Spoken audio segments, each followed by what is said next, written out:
حضرت ابو بکر صدیق رضی اللہ تعالیٰ عنہ تو وہ عظمتوں والی شخصیت ہیں کہ میرے نبی اکرم صلی اللہ تعالیٰ علیہ وسلم نے ایک جملہ بول کر جناب صدیق اکبر رضی اللہ تعالیٰ عنہ کی عظمتوں کو اتنا لامحدود کر دیا ہے کہ ہماری سوچیں دوڑتی رہیں گی، تھک جائیں گی۔ لامحدود چھوڑ دیا حضور نے ایک جملہ کہہ کے ان کی عظمتوں کو، لو ماپتے پھرو، ناپتے پھرو، بھاگتے پھرو۔ یہ صحیح بخاری میں موجود ہے۔ اللہ کے محبوب علیہ الصلوۃ والسلام فرمانے لگے، مجھے کسی کی صحبت اور مال نے اتنا نفع دیا ہی نہیں جتنا ابو بکر صدیق کی صحبت اور مال نے دیا ہے۔ ان کا میرے ساتھ رہنا نفع بخش تھا امت کے لیے، اسلام کے لیے۔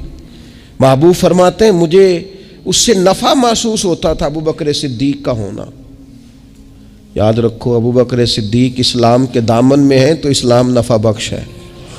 ابو بکر صدیق اسلام کے دامن میں ہیں تو اسلام کے دامن میں وزن بڑھ گیا ہے، قوتیں بڑھ گئی ہیں۔ یہ لوگ تو دامن کرم میں آئے ہیں تو انہوں نے برکتوں، رحمتوں، نوازشوں سے بڑا حصہ پایا ہے، اور خود ان کی برکت سے بڑی چیزیں بڑھ گئی ہیں۔ ان کی ایک ایک بات، ان کا ایک ایک قول، ان کا ایک ایک فرمان ہمارے لیے بڑی باعث خیر و برکت ہے۔ ان شخصیات سے ہمیں فیض لینا ہے، ہمیں برکات حاصل کرنی ہے۔ ہمارے ہاں یہ مسئلہ بن گیا ہے کہ ہر چیز کو لوگوں نے منانا شروع کر دیا ہے۔ خیر اب تو بڑی آسانی ہو گئی ہے، عرس پتہ نہیں کسی نے بعد میں کرنا تھا کہ نہیں کرنا تھا، اب سب نے اپنی اپنی ولادت منانی شروع کر دی ہے۔ چلو زندگی میں یہ تو شروع کرو نا۔ مجھ سے دو چار دوست پوچھنے لگے کہ جناب آپ کب پیدا ہوئے ہیں، ذرا تاریخ بتا دیں، ہم نے نہ کوئی اس پہ ایونٹ کرنا ہے۔